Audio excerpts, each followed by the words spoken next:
Que la grâce, que la paix de notre Seigneur Jésus-Christ vous soit donnée, à vous tous qui êtes connectés à cette chaîne, à vous tous qui aimez et qui adorez le Seigneur Jésus-Christ en esprit et en vérité.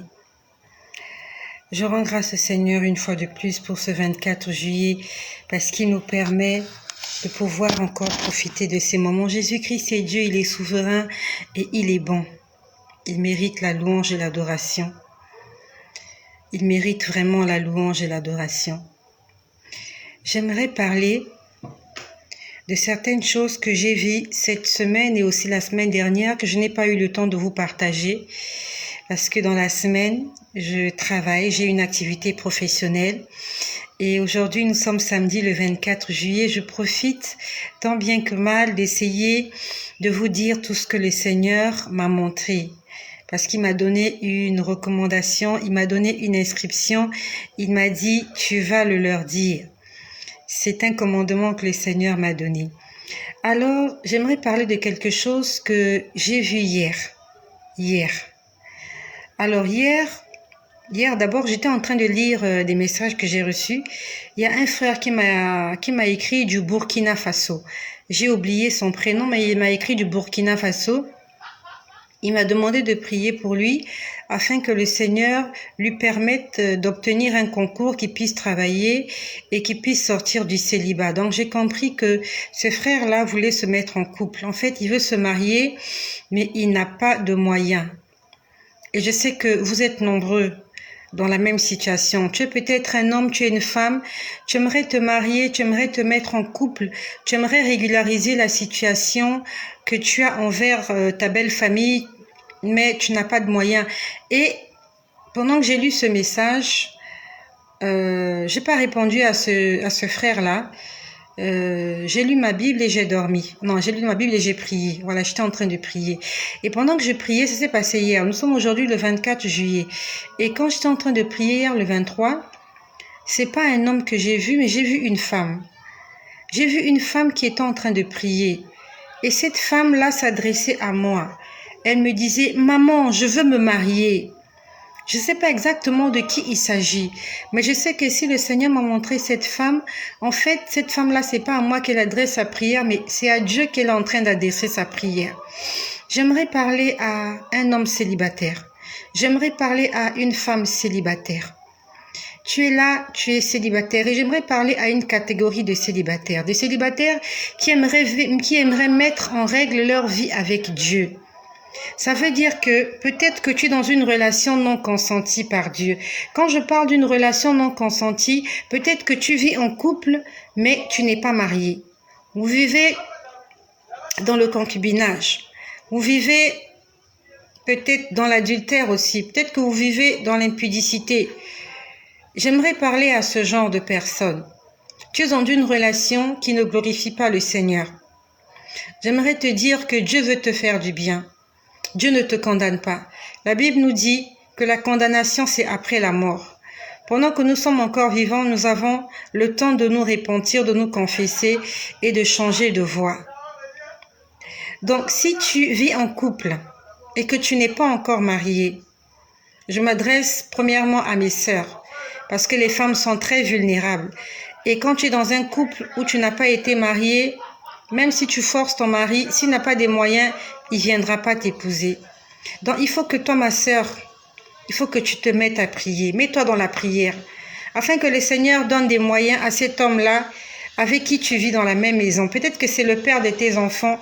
Vous êtes ensemble dans la même maison, mais vous n'êtes pas mariés. Il faut que tu te mettes dans la prière, ma sœur.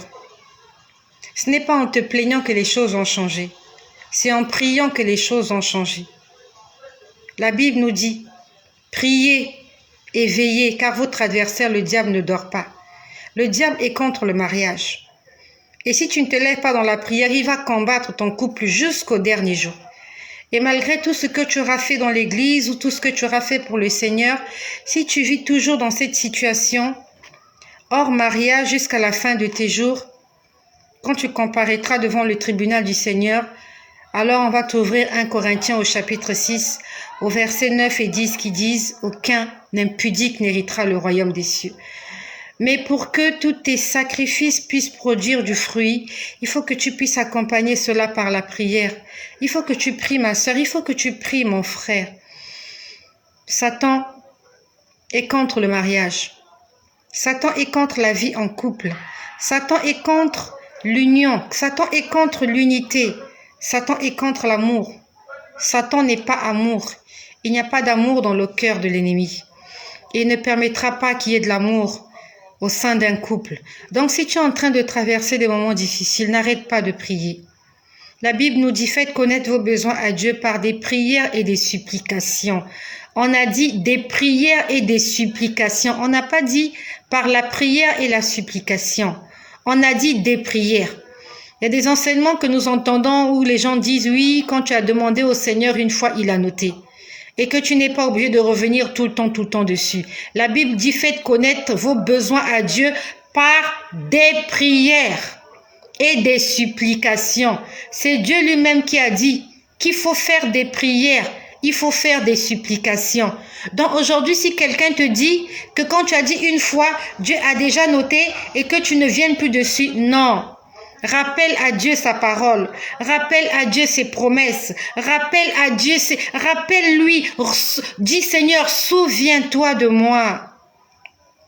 La Bible nous dit, quand l'Éternel Dieu allait parler à Moïse, il a dit, j'ai écouté les cris des enfants d'Israël.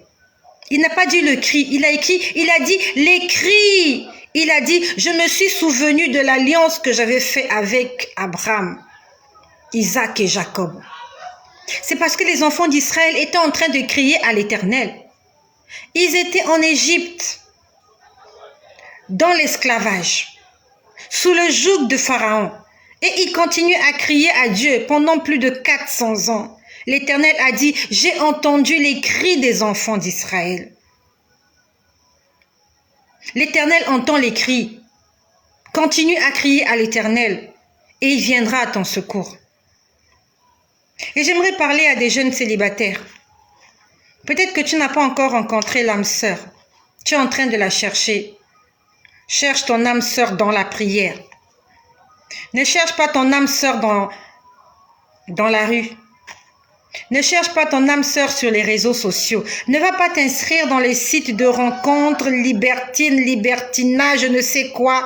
Tu ne trouveras rien de bon là-bas.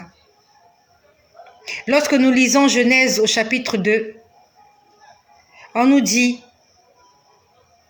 que le Seigneur Dieu a créé l'homme à son image et qu'il a présenté tous les animaux qui étaient dans le jardin afin que l'homme leur donne des noms. Puis, la Bible dit que l'homme ne trouva pas d'aide semblable à lui. L'homme n'a pas trouvé quelqu'un qui lui ressemblait parmi tous les animaux qui étaient dans le jardin d'Éden. Et la Bible nous dit, dans le livre de Genèse au chapitre 2, je te laisse aller lire cela. À partir du verset 21 au 23, il est écrit, Dieu plongea l'homme dans un profond sommeil. Il retira de l'homme une côte, et de cette côte, il créa la femme. Et Dieu dit que, la Bible nous dit que Dieu amena la femme vers l'homme. C'est Dieu qui a amené la femme vers l'homme. C'est pas Adam qui allait chercher Ève. C'est pas Ève qui allait chercher Adam. Mais c'est Dieu qui a amené Ève vers Adam. C'est Dieu qui les a présentés. Et quand l'homme a vu la femme, il a dit, voici enfin celle-là qui est os de mes os et chair de ma chair. Demande à Dieu de t'amener vers ton Adam. Demande au Seigneur d'amener ta Ève vers toi. Si tu bâtis sans l'Éternel, si tu construis sans l'Éternel, alors tu le fais en vain, tu vas regretter. Si tu cherches le mariage hors de la volonté de Dieu, tu vas regretter. Si tu cherches à prospérer hors de la volonté de Dieu, tu ne vas pas réussir. Tous tes efforts seront en vain. Hier, la nuit, j'ai prié pour des gens j'ai prié pour des hommes et des femmes qui sont à la recherche du mariage. C'est le message que le Seigneur m'a donné. Il m'a dit, va leur dire de ne pas cesser de prier. Continue de prier. Continue de prier, n'arrête pas. La Bible nous dit que c'est celui qui persévérera qui réussira. Tu dois persévérer. Si tu t'arrêtes, le malin, l'ennemi, la déception prendra le dessus sur toi. N'arrête pas. Continue de prier. Dieu écoute tes prières. Le Seigneur sait que tu as besoin de cette chose-là, mais il veut que tu aies une foi ferme. Il veut d'abord te former. Je sais que ce sont des choses faciles à dire, mais difficiles à accepter. Le Seigneur veut d'abord te façonner. Il veut d'abord te former. Avant de te présenter peut-être cette femme-là, avant de te présenter cet homme-là, ne sois pas pressé. Ne cherche pas ton mari dans la rue. Ne cherche pas ta femme en boîte de nuit. Ne va pas sur les réseaux sociaux pour chercher ton âme sœur. Fléchis tes genoux et prie le Seigneur. Et le Dieu que tu pries dans le secret te le rendra. Ça, c'est ce que j'ai vu hier dans la soirée. Et avant-hier, dans l'après-midi, avant-hier, pour ceux qui sont connectés et qui se rappellent, quand j'ai parlé à une personne qui s'appelait Destinée, je ne sais pas qui est Destinée, mais j'étais en train de voir juste, il y a une certaine personne qui s'appelle Destinée qui était en train de faire souffrir quelqu'un, je ne sais pas pour quel problème, et le Seigneur a demandé, je pouvais entendre une voix qui disait, Destinée, qu'est-ce qu'il y a, il y a quel problème? Donc ce jour-là, j'ai vu une femme, je ne sais pas de quelle femme il s'agit. J'ai vu une femme et cette femme a des problèmes de conception. Cette femme ne met pas au monde. Et j'ai vu cette femme qui ne met pas au monde mais qui priait pour sa sœur. Il y a une femme qui a des problèmes de conception.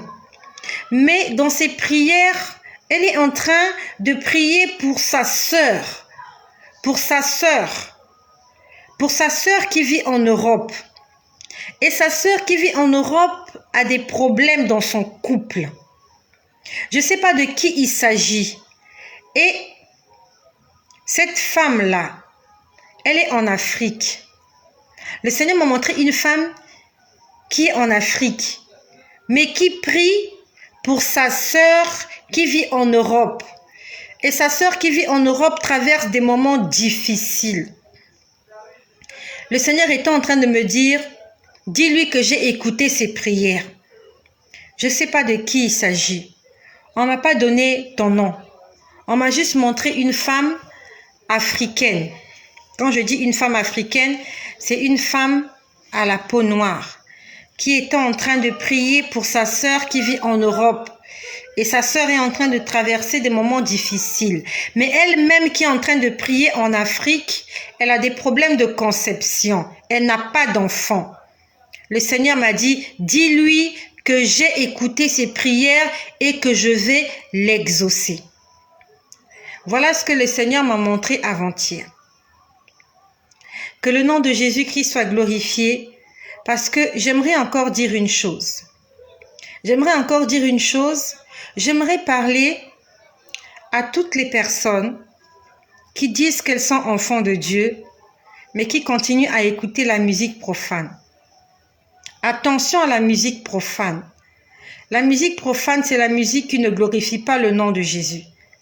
Même si dans cette musique, il n'y a pas de paroles, si on ne prononce pas le nom de Jésus-Christ à l'intérieur, ça ne sert même pas d'écouter cette musique-là. Parce que je crois que je vous ai parlé comment c'était cette semaine. Pendant que j'étais en train de prier, j'ai vu des gens qui sont sortis de la forêt. Beaucoup de gens sortaient de la forêt et ils avaient un chef. Je vous en ai parlé. Ce chef-là était sous forme d'un grand oiseau. Je vous ai dit comment ils m'ont mis dans un cercle. Ce sont des choses spirituelles. J'étais en train de voir ça, mais je ne comprenais pas. Ils m'ont mis dans un cercle et ils ont pointé des flèches en face de moi. Ces flèches-là me regardaient. En fait, ils voulaient me transpercer par ces flèches-là. Je ne connais pas qui sont ces gens-là et quelles sont leurs motivations. Mais par la grâce du Seigneur, j'ai été invisible. Je rends grâce au Seigneur parce qu'il te rend invisible aux yeux de tes ennemis quand ils viennent te chercher la nuit. J'ai vu un homme qui a dit, déplacez-la vite de cet endroit. Donc ça s'est passé cette nuit, c'est ce que je vais vous dire. Avant que je ne voie ces gens-là sortir de la forêt, j'entendais des gens en train d'écouter et de chanter la musique profane. Il faisait nuit. Les gens dormaient. Et pendant que les gens dormaient, il y a des sorciers qui chantaient de la musique profane. Je ne sais pas qui est ton musicien préféré. Je ne sais pas comment s'appelle ton musicien préféré. Mais j'aimerais juste te dire que la musique profane est chantée par ceux-là qui ne connaissent pas l'évangile, par ceux-là qui ne sont pas des enfants de Dieu. Et la musique profane aussi est chantée par des sorciers. Ce soir-là, j'ai entendu la musique profane. Je n'ai pas envie de donner le nom de ce musicien-là. C'est un grand musicien. Il chante l'amour. Dans les fêtes, dans les mariages, on chante, on met la musique de cet homme-là. C'est un musicien profane qui est connu, qui est aimé, qui est applaudi, qui est apprécié. Il a des moyens. Et il est dans une secte. Et le Seigneur m'a montré, une fois, je crois que je vous ai dit que j'ai vu un musicien profane avec des cornes. Il avait un masque avec des cornes. Et il était en train de sacrifier des gens. Il sacrifie les gens. Attention à la musique profane. Le fait juste d'écouter, d'aimer, ils vont te sacrifier. La Bible nous dit, il n'y a aucun rapport entre les ténèbres et la lumière. Comment toi qui dis que tu es un enfant de Dieu, demain c'est dimanche le 25 juillet, tu vas à l'église le matin, mais cette nuit, tu es dans un bistrot, tu es dans une boîte de nuit, tu es dans une fête, en train de danser, en train d'écouter de la musique profane. Cette nuit-là, j'ai entendu les sorciers chanter de la musique profane. Les sorciers, avant que je ne les voie sortir de cette forêt-là, pour ceux qui ont suivi mon témoignage, je crois il y a de cela 3 ou 4 jours. Ils chantaient la musique profane d'un musicien. Ce n'est pas une musique qu'ils ont composée, c'est une musique qui existe déjà. Les gens chantent et dansent cette musique dans les fêtes, dans les mariages, dans les baptêmes. Même dans les baptêmes. Tu as fini de te faire baptiser, tu te retrouves à la maison avec tes amis, avec vous mettez de la musique profane. Alors que tu viens d'être baptisé. Les chrétiens. Tu as fini d'être baptisé. La Bible nous dit que le baptême, c'est l'engagement d'une bonne conscience envers Dieu. Tu as pris la décision de servir Dieu. Quand tu te retrouves chez toi à la maison, tu mets de la musique profane avec tes invités parce que tu as envie de satisfaire tes invités. Quand tu écoutes cette musique-là, tu attires les mauvais esprits dans ta maison. C'est pour ça que tes enfants sont malades. C'est pour ça que toi-même, là, tu n'arrives pas à évoluer. Parce que tu ne vis pas dans la vérité. Attention à la musique profane, les enfants de Dieu. Attention à la musique profane. Un enfant de Dieu n'écoute pas la musique profane. C'était juste une parenthèse. Je sais que ça fait longtemps que tu entends ça. Ça fait longtemps qu'on prêche sur la musique profane, mais tu n'arrives pas à t'en débarrasser. Mais comment tu vas t'en débarrasser si tu ne prends pas la décision toi-même? La Bible nous dit, je mets devant toi la vie et la mort. Choisis la vie afin que tu vives. Tu as un choix à faire. Dans le jardin d'Éden, Dieu avait donné des instructions à Adam et Ève. Dieu leur avait dit, mangez de tout, sauf du fruit de cet arbre-là. Ils ont fait le choix de manger. Tu ne diras pas à Dieu que j'écoutais la musique profane parce que mon mari aime la musique profane. Tu ne diras pas à Dieu que j'écoutais la musique profane parce que je vis en face d'un bistrot. Tu as un choix à faire. Si le bistrot en face fait la musique profane, toi, mets la musique chrétienne, hausse le volume pour que tout le monde entende. Comme ça, tu ne vas pas prêter tes oreilles à cette musique-là. Chacun de nous rendra compte à Dieu pour lui-même. Ève a rendu compte pour elle-même. Adam aussi a rendu compte pour lui-même. Malgré le fait qu'ils se jetaient la balle entre eux, chacun a eu sa part, a eu sa récompense. L'homme a été maudit. La femme a été maudite. Le serpent aussi a été maudit. Tu diras pas à Dieu, c'est un tel qui m'a fait ceci. Oh, c'est à cause d'un tel. Non. L'homme a dit, non, Seigneur, c'est pas moi. C'est la femme que tu as mise à mes côtés. La femme a dit, non, Seigneur, c'est pas moi. C'est le serpent qui m'a séduit. Le serpent a été maudit. La femme a été maudite. L'homme a été maudit. Ils sont tous sortis du jardin d'Éden, tous chassés. Dieu ne verra pas la personne qui t'a poussé à pécher. Dieu ne verra pas les motivations, les raisons qui t'ont poussé à pécher. Dieu verra toi, quel est le choix que tu as fait. Tu fais quel choix devant toutes ces choses qui t'entourent? Tu as un choix à faire. Fais le bon choix. Choisis la vie afin que tu vives. Et pour terminer, le Seigneur m'a montré hier des enfants de Dieu, des chrétiens qui suivent des films érotiques. C'est quoi un film érotique? C'est un film où il y a de la sexualité. C'est un film qui pousse à l'impudicité. Ce sont des films qui poussent à l'adultère, à la fornication. Ce sont des images et des films sexuels. Le Seigneur était en train de me montrer hier. Ça s'est passé hier à midi, pendant que j'étais en train de prier lors de ma pause déjeuner entre midi et demi et 12h30 de l'après-midi. Le Seigneur m'a montré des enfants de Dieu, des chrétiens qui demain vont aller à l'église en train de suivre des films érotiques, en train de suivre des films porno. Je sais que tu m'écoutes. Tu es un enfant de Dieu, mais tu suis des films porno. Tu es un enfant de Dieu, tu suis des films érotiques. Tu es un enfant de Dieu, tu suis des films impudiques. Je ne sais pas comment on appelle le titre du film que tu aimes suivre à la télé. Est-ce que c'est la maîtresse d'un homme marié? Voilà.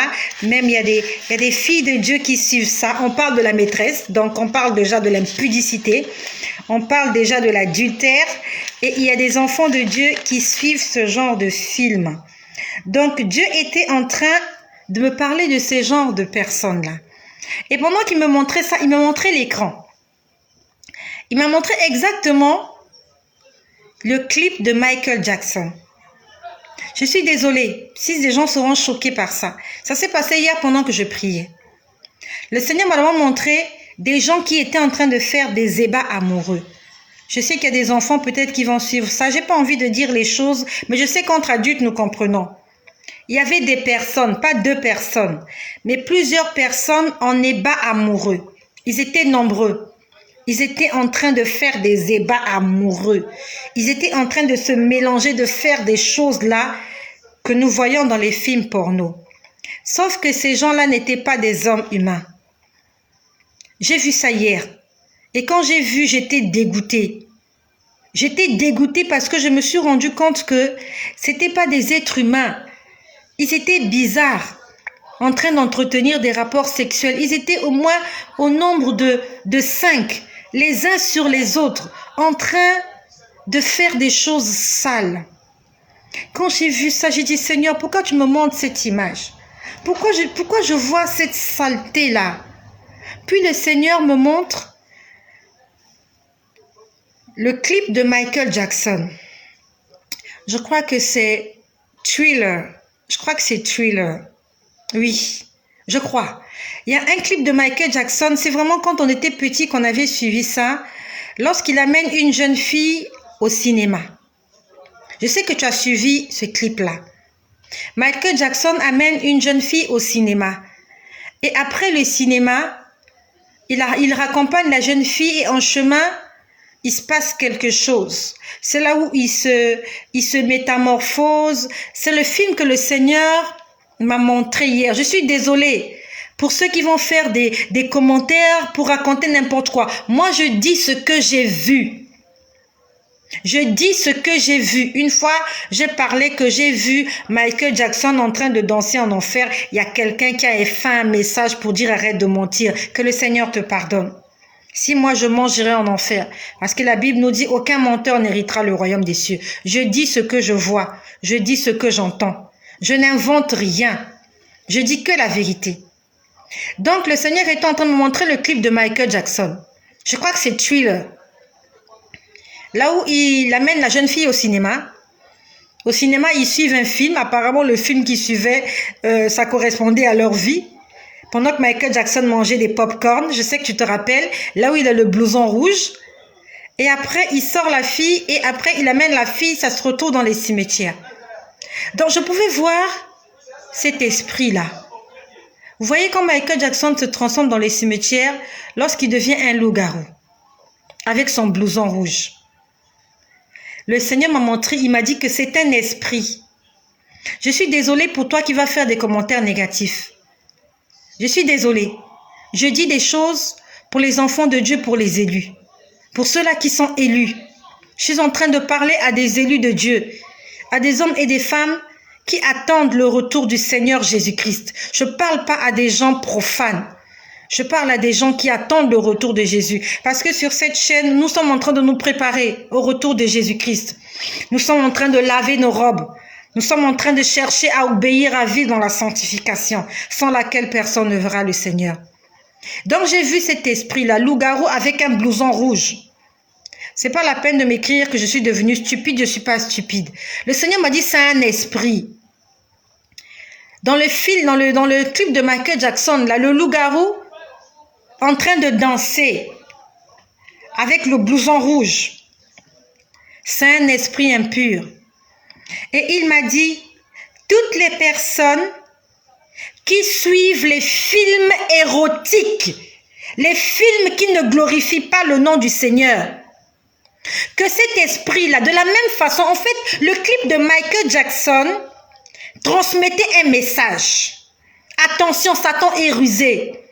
Satan est rusé. Et merci à toi qui va partager ce message. Satan est rusé. Dieu était en train de m'expliquer que dans le film de Michael Jackson, on était en train de montrer la réalité spirituelle de ce qui se passe quand nous suivons des images, des films qui ne glorifient pas le Seigneur. Cette fille-là est partie au cinéma avec un jeune homme. Ils ont suivi un film au cinéma. Donc, elle a regardé quelque chose. Et au sortir de cet endroit, Michael Jackson, c'est d'abord en chemin, il y a la musique, et après quelque part, il se retrouve dans les cimetières, elle se retrouve seule. Tu peux aller regarder le clip de Michael Jackson, là, je crois que c'est Thriller. J'ai regardé ça, je ne sais pas combien de fois. On aimait ce clip-là quand ça passait à la télé, on dansait comme des malades mentaux. On était encore des enfants. Dieu est en train de me dire que dans le clip de Michael Jackson, c'était un message qu'on était en train de transmettre, mais un message diabolique. En fait, on nous explique ce qui se passe quand nous regardons des choses qui ne glorifient pas Dieu. Quand tu as fini de regarder, l'esprit là te captive, t'emmène dans les cimetières pour t'effrayer, pour te tuer, pour t'égorger, pour te détruire. Sauf que dans le clip de Michael Jackson, la fille ne meurt pas. Mais en réalité, en esprit, ça nous tue. Toutes ces images nous tuent. Toi, tu es un enfant de Dieu. Tu suis des films où des gens qui ne sont pas mariés s'embrassent. Des films des hommes qui trompent leurs femmes. Des films où on parle de mensonges, où on parle de vengeance, où il y a de la... La Bible nous dit, faites toutes choses comme pour le Seigneur. Si Jésus-Christ était encore sur terre et que quand il était sur terre, il y avait la télévision, tu es sûr que Jésus-Christ, notre Seigneur, regarderait ce genre de film? Je te laisse aller lire dans le livre de Psaume au chapitre 1. Beaucoup de gens vont dire oui, où est-ce que c'est écrit que Dieu nous défend de suivre des genres de films qui ne glorifient pas son nom? Je te laisse ouvrir ta Bible dans le Psaume au chapitre 1. Dans le Psaume au chapitre 1 au verset 3, il est écrit « Je ne mettrai rien de mauvais devant mes yeux. Je hais la conduite des pécheurs. Elle ne s'attachera point à moi. » Je reprends. « Je ne mettrai rien de mauvais devant mes yeux. Je hais la conduite des méchants. Elle ne s'attachera point à moi. » Le fait que tu suives des mauvaises choses, c'est la conduite des méchants. Ce n'est pas la conduite des enfants de Dieu. La Bible nous dit, heureux l'homme qui ne s'arrête pas sur la voie des méchants, Heureux l'homme qui ne s'arrête pas sur la voie des pécheurs, qui ne marche pas avec les méchants. Le méchant, c'est celui-là qui te pousse à faire des choses qui vont à l'encontre de la parole de Dieu. La Bible dit, je ne mettrai rien de mauvais devant mes yeux. Chaque fois que tu vois ce genre de film, ton esprit est captivé dans les cimetières. Toi, tu ne vois pas cela, mais en esprit, ça se passe comme ça. Le Seigneur envoie un message à ses enfants. Nous sommes les enfants du Seigneur. Arrêtons d'écouter la musique profane. Arrêtons de suivre des films érotiques, des images pornographiques. Ça peut arriver comme ça, tu es en train de zapper, tu suis, mais ne reste pas sur l'image, passe à autre chose. Zappe, tourne la page. Ne donnons pas accès au diable. Ne donne pas accès au diable. Je bénis l'Éternel pour vous tous qui êtes connectés, pour mon frère Pépin qui est là, pour Trésor qui est là, pour ma sœur Léana Evina qui est là. Jésus-Christ est Seigneur. Il nous dit ces choses parce qu'il veut nous sauver et qu'il veut nous délivrer des griffes et des dents de l'ennemi. Soyez bénis chez vous et que le nom de notre Seigneur Jésus-Christ, qui revient très bientôt, Jésus revient très bientôt. Prépare-toi. L'Antéchrist est déjà là. L'Antéchrist est déjà vivant. Tu as entendu parler de l'Antéchrist? Celui-là qui va mettre la marque de la bête sur des gens, il est déjà vivant. L'Antéchrist est déjà là. C'est le Seigneur qui me l'a dit. Il me l'avait dit un samedi. Le Seigneur est venu me convertir en décembre 2017. Et en 2018, c'était un samedi, je me rappelle bien ce jour-là, c'était un matin, un samedi. J'étais en train de faire le ménage sur mon balcon. Mon balcon est juste là sur mon côté droit. Le Seigneur m'a dit, l'Antéchrist est déjà parmi vous. Celui-là qui va mettre la marque de la bête sur des gens après le retour de Jésus, il est déjà vivant, il est déjà sur terre. Il est déjà sur terre. Les minutes sont comptées. Attention, la nuit est avancée, le jour approche. Attention, l'Antéchrist, il est déjà vivant. Et il n'attend que l'enlèvement. Il attend seulement que les enfants de Dieu s'en aillent. Il attend que le Saint-Esprit ne soit plus sur terre afin de se manifester. Tu es déjà une personne avertie. Ne crois pas que l'Antéchrist naîtra dans 20 ans. Il naîtra pas dans 50 ans. Il naîtra pas dans 10 ans. Il est déjà vivant. Soyez bénis chez vous. Au nom de Jésus-Christ.